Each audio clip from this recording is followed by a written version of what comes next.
How y'all doing, man? I am your host with the most, so have a toast. It is Leader Johnson. You are on Follow Leader Sports. Listen, man, I had to do this one because I won't be doing Raw Street Mistake Leader Edition with Cool Cat.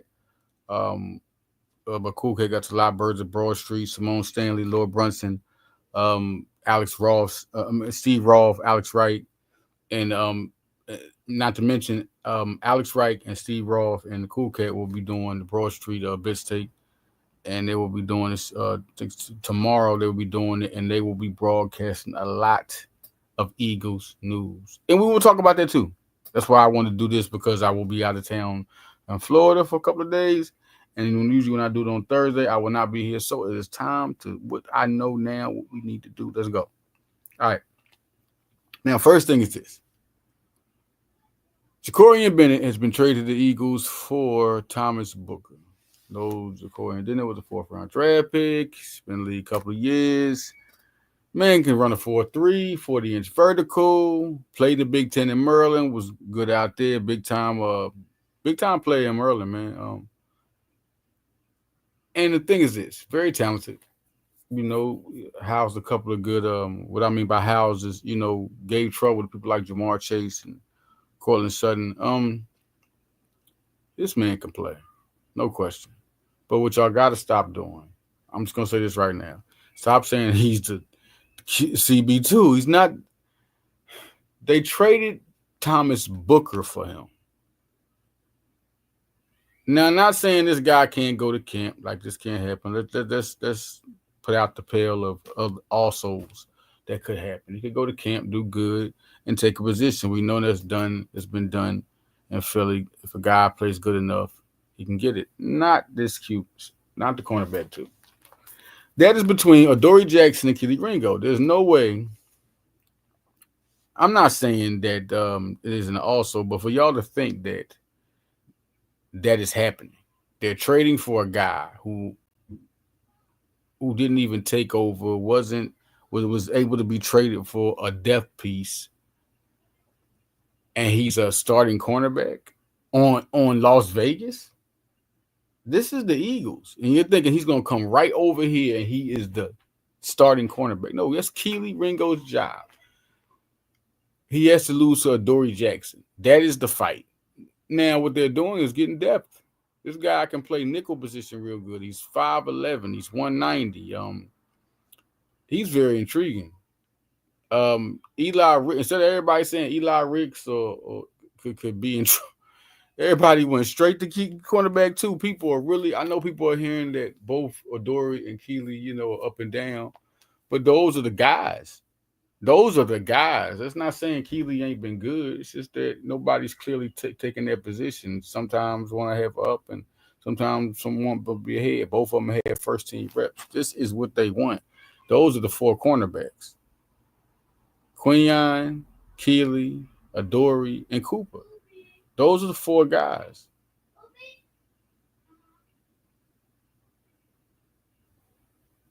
Those are the four guys.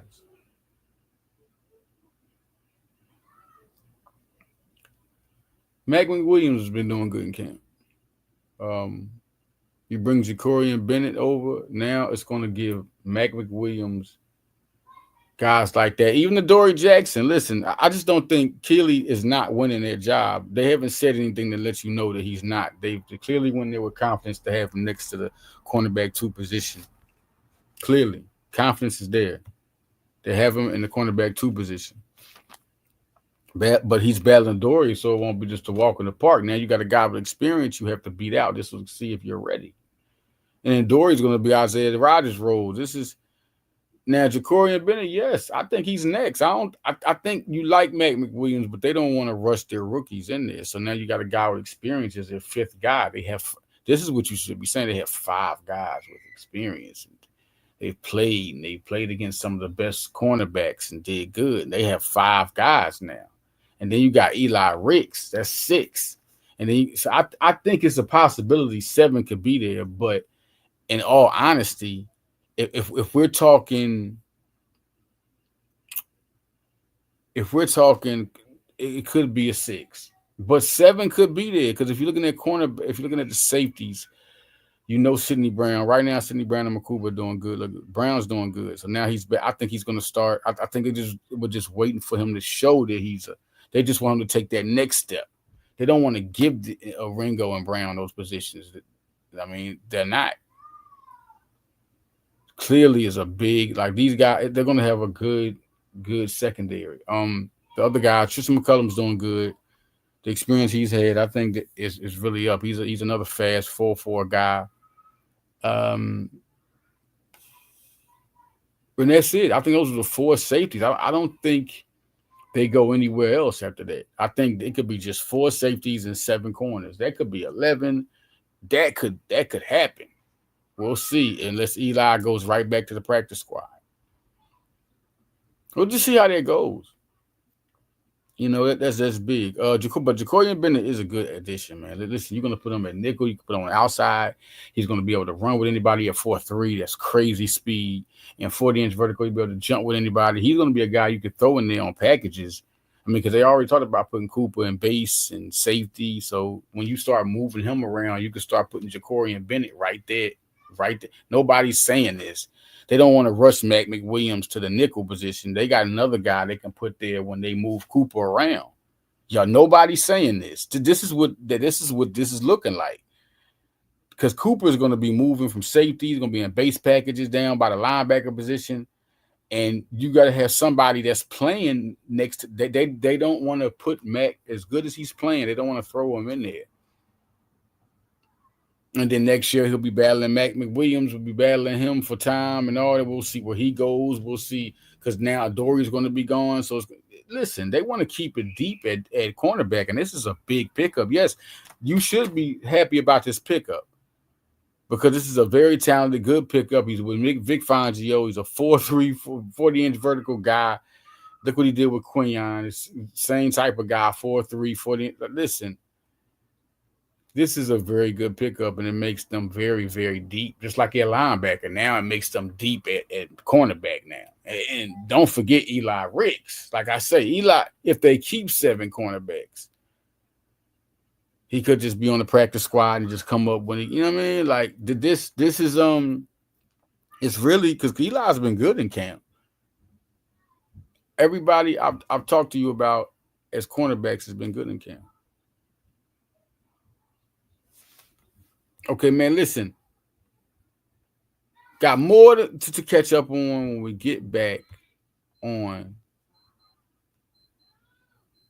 Follow the Sports, man. A lot more Eagle stuff when we come back.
Yeah, we back. Follow the Sports, man. Let's talk about some things.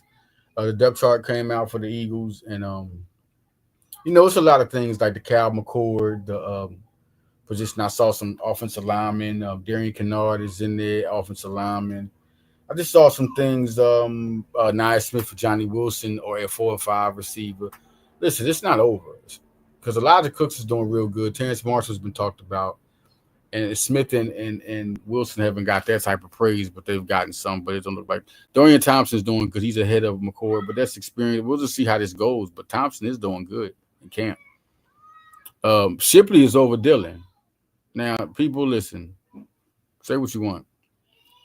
But Dillon's going to get more carries than Shipley because he's going to be the power back to wear it out. But Shipley's going to get carries, man. This is the Eagles. Y'all remember Corey Clement. Y'all remember they do things with when they have three running backs. They're actually confident. You can see they're confident in Shipley. They get, even in camp this year, he's going to get. He can be catching the ball. He's speed. He can run. It's going to be real good for this offense, and this offensive line is going to be better. Tyler Steen, this is going to be better. If you look at their second in the depth chart, offensive line, Drew Kendall's not in there. They got Brett Toth at center. Check that out. He's he's at center. So this is something to look at. Drew Kendall might be on the practice squad, and he's been doing. He's a talented player. Just a minute.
Back, y'all, back. And we are talking strictly about these unbelievable Eagles right now. On the break, but listen, coming back more with what's going on in the depth chart. Yeah, Montreal Johnson's looking good, but he's not moving too much ahead. I don't think now. I think you could see Shanderick Powell, and Montreal Johnson. Practice squad. These guys are doing good. They're running good. But right now, it's just those three. I think really you're going to see this year, you're going to see the Eagles run with those three running backs. Those three running backs, you're going to see them run with that. So it's really interesting right now to see these teams kind of get there and like the first and second team. That's what I'm talking about. The depth of the Eagles. Like Jakorian Bennett. Jakorian Bennett is a guy to look at. Big Ten player. Merlin, listen, this is a good pick, but he is not your second cornerback, man. This is crazy. How can you disrespect Kelee Ringo like that? Then you're looking at Ringo. He's 6'2". He can jump those 38-inch verticals. He can run the 4.3. He can do the same thing.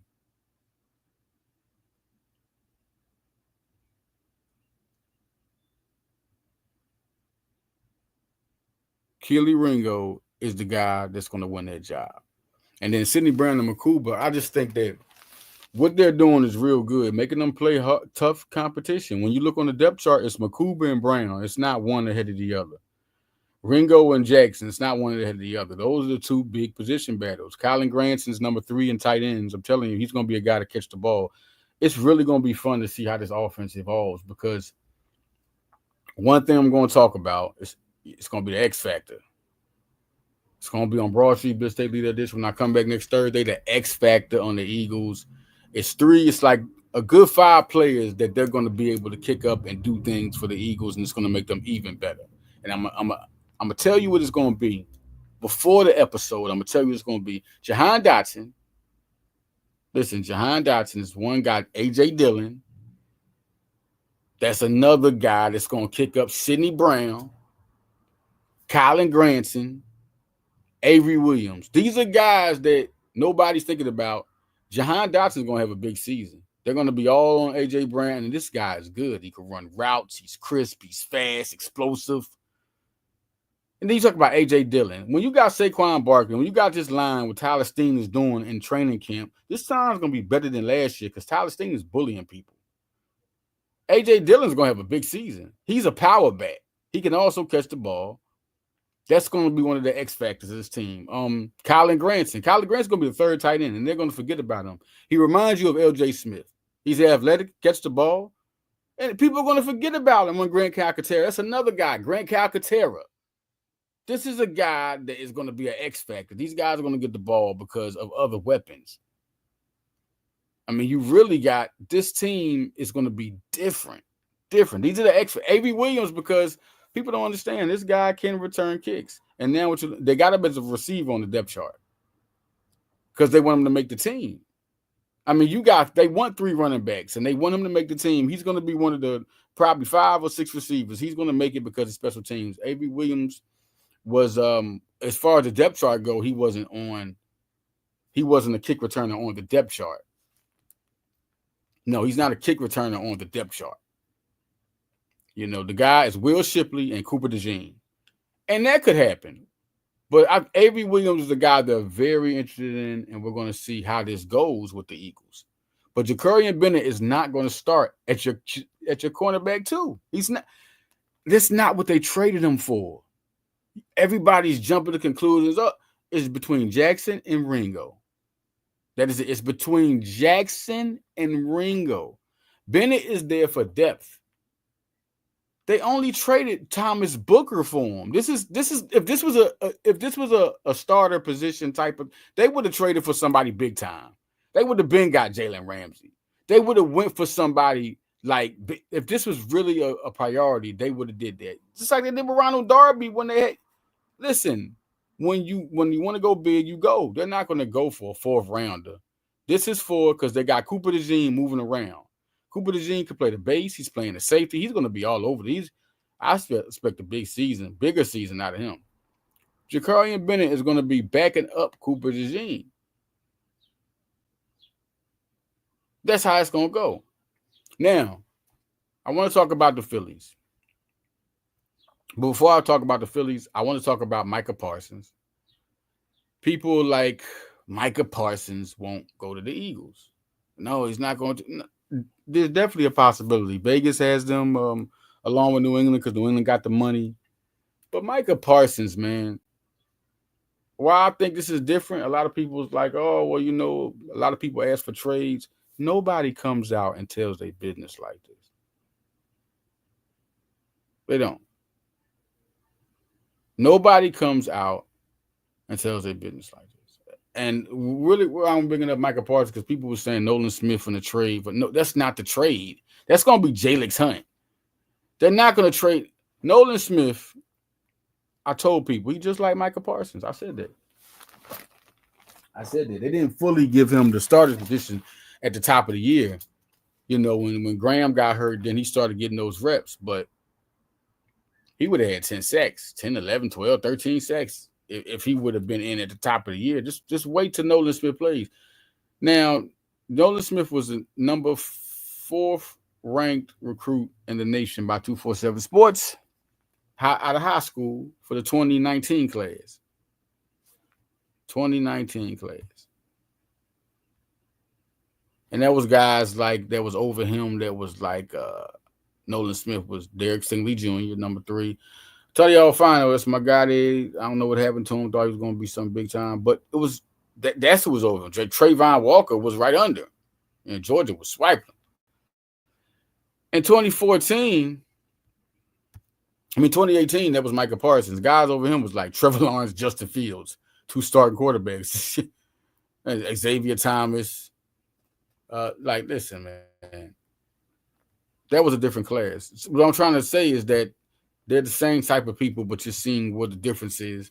Nolan Smith is that guy, but Micah Parsons is a different monster. Man, he had 1,200 yards rushing his senior season, 9.5 sacks, 55 tackles, 17.5. But, you know, Nolan he didn't play offense, though.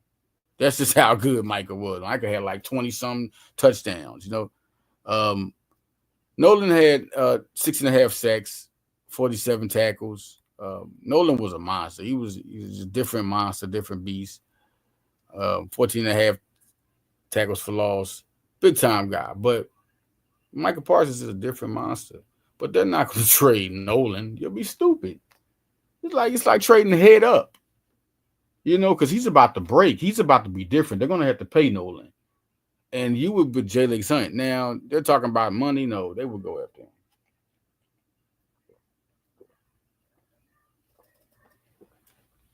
Myles Garrett and Michael Parsons are different monsters. And they can afford it. They got it. Listen, you can't tell me nothing about Howie. Howie wouldn't even entertain. But I don't think they're in a rush for it. That's the thing. They're not in a rush to get Micah. They're not in a rush to get Micah, man. They didn't even want to listen. Saquon Barkley, they went for him, but that wasn't like they wanted to just lean over and like they needed a running back. This is a team that had 1,000-yard rusher with the last two running backs.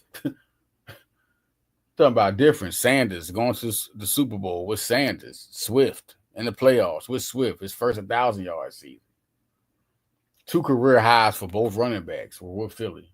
Just like Saquon Barkley. Like, listen, it's different. They don't need Micah Parsons. They didn't need Myles Garrett.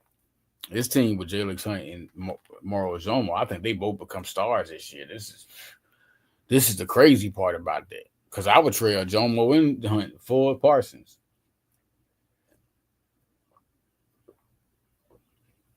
Three first-round picks, 2 second-round, and 7. He was like, why you do all that? You got to get rid of money because you can't be able to play all them picks. You want to trade them anyway. Too much money, first-rounders. That's why, when you trade them, that means you got young talent. They got young talent already. They don't need young talent. But, yeah, this is 2 guys, and they wouldn't. I'm basically saying they would not trade Nolan Smith for Micah Parsons. That's not going to happen. Y'all people are crazy. It's Jalen Hunt, who's going to be a star itself, and then you can give the first round picks up. Nolan Smith is too much. That means you getting a first round pick. You getting 1 first round pick with Nolan Smith, and what a second round pick and then a 7th. Let's do it. But anyway, coming to the Phillies, man. Yohan Duran is something different. Yohan Duran is something different, man. And this guy is throwing 102, 103, 100 miles per hour. I mean, he's the guy. He's lights out Lidge. He's lights out Lidge. He's the closest thing you're going to get, and even better as far as talent-wise. Lidge wasn't just – I mean, he's doing it like nothing. He'll throw a 102 the next time he throw it again. Like this is nothing. He throwing 99s with his fingertips. I mean, this dude is a beast, and it's going to be really hard to mess with the Phillies when you got guys. You got 4 aces, and then you got a closer like that. Now you're looking at Kerkering, and you're looking at Matt Strom. Matt Strom got to be like last year, man. If he comes back and playoff form like that, them 2, it's nothing. You only need 1 guy. Because you need a setup guy. You need 1 guy to come in. Tanner Banks is doing this thing. Lazar is pitching solid baseball, and Seth Johnson is pitching it. With a guy like Duran, you just need 1 guy to come in there and do it. You don't need – if a guy's at 6 innings, most of these guys doing 7 innings, all of them. Ranger Suarez, you got Sanchez, you got Wheeler, you got now Nola. Just think of that. Nola's about to come back. That's 4. But and Lazardo, that's 5. That's all those guys can pitch 7. And what I was going to say, one thing I wanted to say that would take them over the top. I feel like they're ready to come up. It's Painter and Crawford. You need some outfield help, right? Rojas ain't hitting like that. Rojas not hitting. Kepler's not hitting. You got Bader, he's remain to be seen, but he's got on base. He's in this thing. He hit a home run the last game, so he's coming. He's doing better than those 2 just in a couple of games. So I like Bader. I like Bader, but bring Crawford. You got another guy that can play all outfield positions. He's ready. He's been everywhere he's been. Everywhere Crawford has been. everywhere in the minor leagues, he's been a different player. Crawford, talking about Crawford, when he first came, he was hitting 241 that first year. Still 10 stolen bases, showing a little something. But the second year, 332, 392 on base percentage.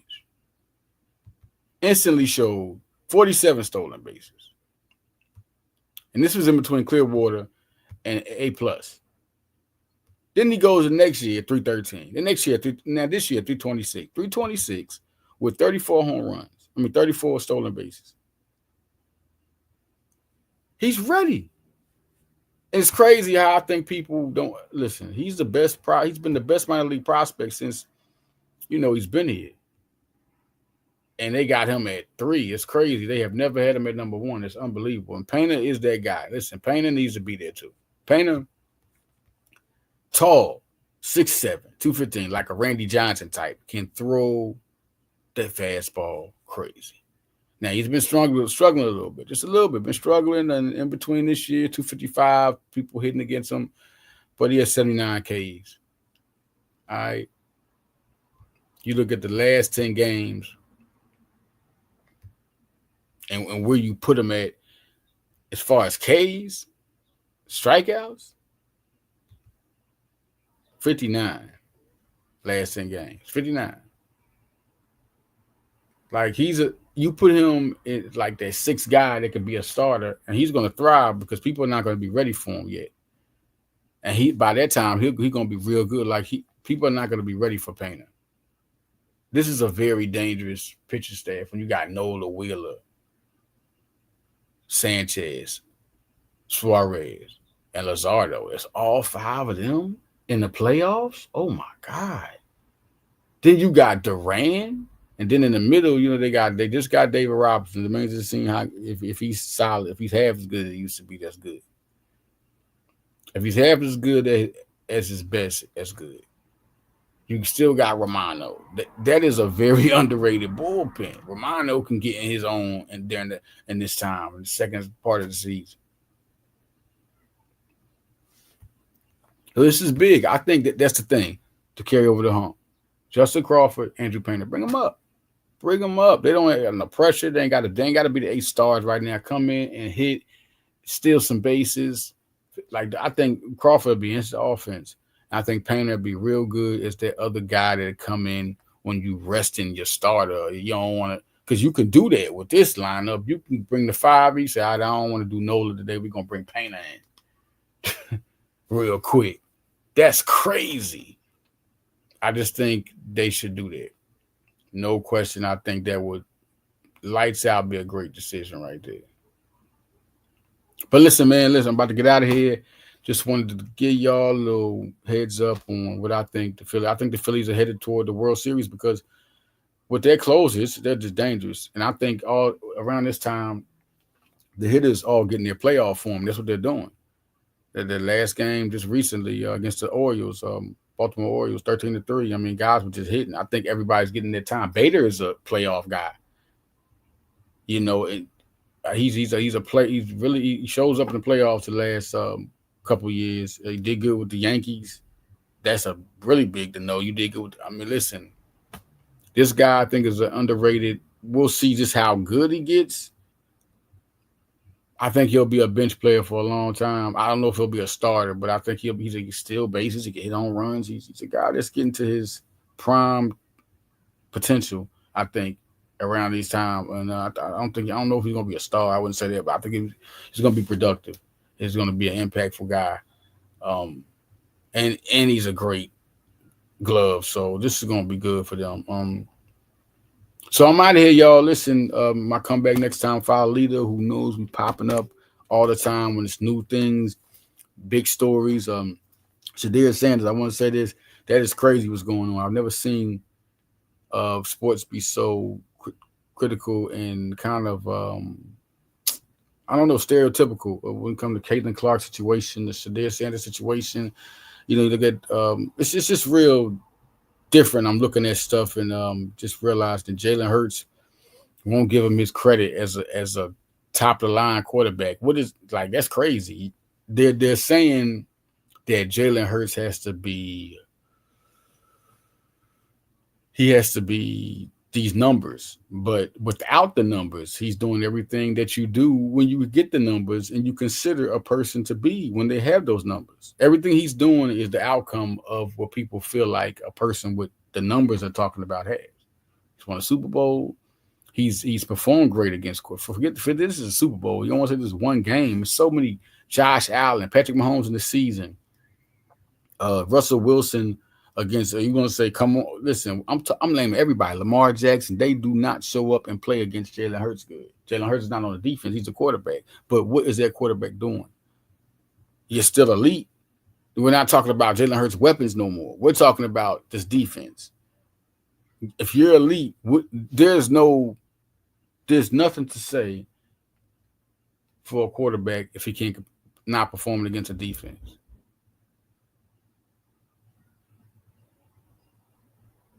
So listen, man. Great talking to y'all. It's Folly the Sports. Get at y'all, man. We out of here. This is Folly the Sports. And tune in next time.